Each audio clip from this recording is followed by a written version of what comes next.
ਉਦਣ ਕੁਛ ਵੀਕ ਪਹਿਲਾਂ ਹੀ ਰਮਨ ਜੀ ਹਰਜੋਤ ਜੀ ਆਪਾਂ ਸ਼ੇਅਰ ਕੀਤੀ ਸੀ ਵੀ ਕਿਸ ਤਰੀਕੇ ਦੇ ਨਾਲ ਇੱਕ ਕੰਪਨੀ ਦੇ ਕਿੰਨੇ 100 ਜਿਹੜੇ ਘੰਟੇ ਉਹਨਾਂ ਦੇ ਆਲਰੇਡੀ ਟਰੱਕ ਚੱਲ ਚੁੱਕੇ ਆ, ਉਹਨਾਂ ਨੇ ਕਿੰਨੇ ਲੋਡ ਜਿਹੜੇ ਆ ਉਹ ਲਾਏ ਵੀ ਹੈਗੇ ਆ। So things are changing fast, pretty fast.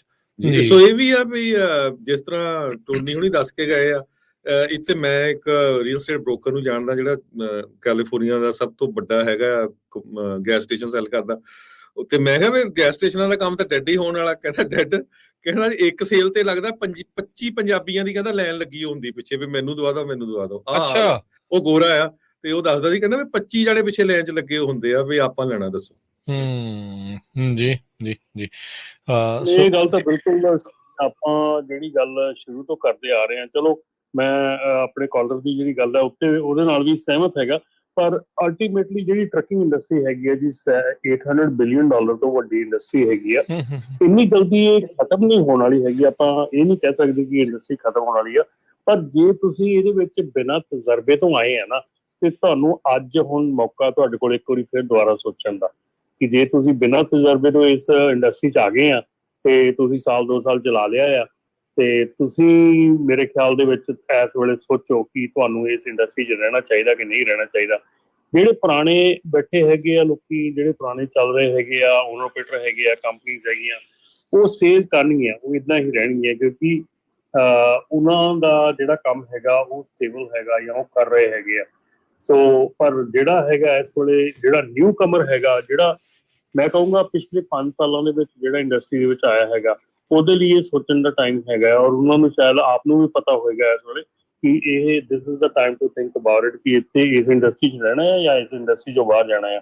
ਸੋ ਕਿਉਂਕਿ ਜਿੰਨਾ ਚਿਰ ਤੱਕ ਰਾਜਕਰਨ ਕੈਪੈਸਿਟੀ ਨਹੀਂ ਨਾ ਘਟਦੀ, ਉਨੀ ਦੇਰ ਤੱਕ ਰੇਟਸ ਪੈ ਸਕਦਾ।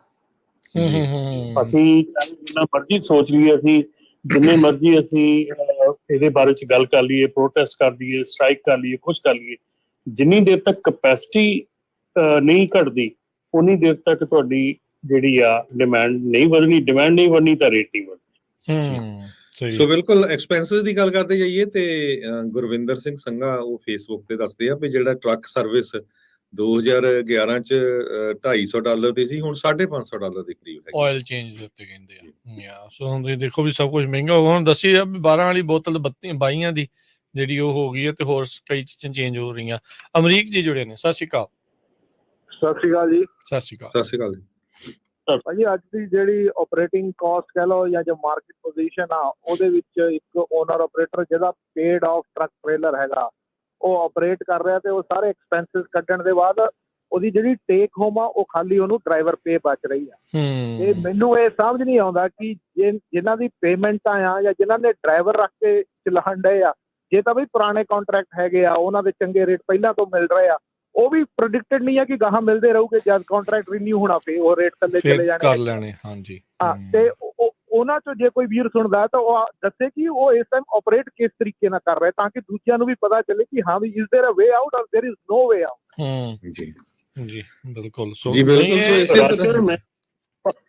ਰਮਨ, ਮੈਂ ਇਹਦੇ ਵਿੱਚ ਇੱਕ ਗੱਲ ਐਡ ਕਰਨੀ ਚਾਹੁੰਦਾ ਕਿ ਭਾਜੀ ਹੁਣੀ ਜਿਹੜੀ ਗੱਲ ਕਹਿ ਰਹੇ ਆ, ਮੈਂ ਬਿਲਕੁਲ ਸਹਿਮਤ ਹੈਗਾ। ਪਰ ਇਸ ਵੇਲੇ ਜਿਹੜਾ ਓਨਰ ਆਪਰੇਟਰ ਹੈਗਾ ਉਹ ਆਪਣੀ ਡਰਾਈਵਰ ਪੇ ਦੇ ਵਿੱਚੋਂ 30% ਜਿਹੜਾ ਆ ਉਹ ਟਰੱਕ ਦੀ ਰਨਿੰਗ ਕਾਸਟ ਪਾ ਰਿਹਾ।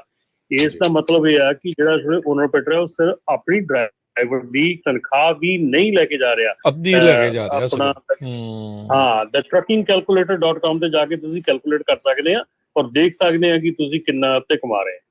ਉਹਦੇ 'ਚ ਵੀ ਰਮਨ ਜੀ ਇਹ ਗੱਲ ਆ ਵੀ ਜੇ ਵਾਹਿਗੁਰੂ ਦੀ ਕਿਰਪਾ ਰਹੇ, ਜੇ ਕਿਤੇ ਟਰੱਕ ਖਰਾਬ ਹੋ ਜਾਏ ਤੇ ਉਹ ਪਤਾ ਨਹੀਂ ਕਿੰਨੇ ਹਜ਼ਾਰ ਉੱਤੇ ਲੱਗਣਾ, ਫਿਰ ਜਮੇ ਥੱਲੇ ਗਿਆ ਕੰਮ। ਠੀਕ ਹੈ ਕਿ ਨਹੀਂ? ਚਾਹੇ ਫ੍ਰੀ ਵੀ ਆ ਤੁਹਾਡਾ ਡੈਡ ਵਾਲਾ ਹਿਸਾਬ ਆ ਜੀ। ਫਿਰ ਜਿੱਦਾਂ ਪਹਿਲੇ ਕਹਿ ਕੇ ਗਏ ਵੀ ਫਿਰ ਬੈਂਕਰਪਸੀਆਂ ਲਈ ਤਿਆਰ ਹੋ, ਫਿਰ ਇਹ ਉਸ ਪਾਸੇ ਵੱਲ ਨੂੰ ਗੱਲ ਜਿਹੜੀ ਆ ਉਹ ਵੱਧ ਜਾਣੀ ਆ। ਤੇ ਇਸ ਚੀਜ਼ ਨੂੰ ਓਵਰਕਮ ਕਰਨ ਦੇ ਲਈ ਫਿਰ ਆਪਾਂ ਨੂੰ ਪਤਾ ਆ ਜਿਹੜੀਆਂ 2 ELDਆਂ ਨਾਨ ਸਟਾਪ ਚੱਲਣਾ, ਇਨਸੋਮਨੀਆ ਤੇ ਐਕਸੀਡੈਂਟ, ਉਹ ਫਿਰ ਉਸ ਪਾਸੇ ਵੱਲ ਨੂੰ ਗੱਲ ਜਿਹੜੀ ਇੱਕ ਦੂਜਾ ਰਾਹ ਆ ਜਾਂਦਾ ਆ, ਉਹ ਕੰਮ ਬਹੁਤ ਖਰਾਬ ਹੋ ਜਾਂਦਾ ਹੈ। ਸੋ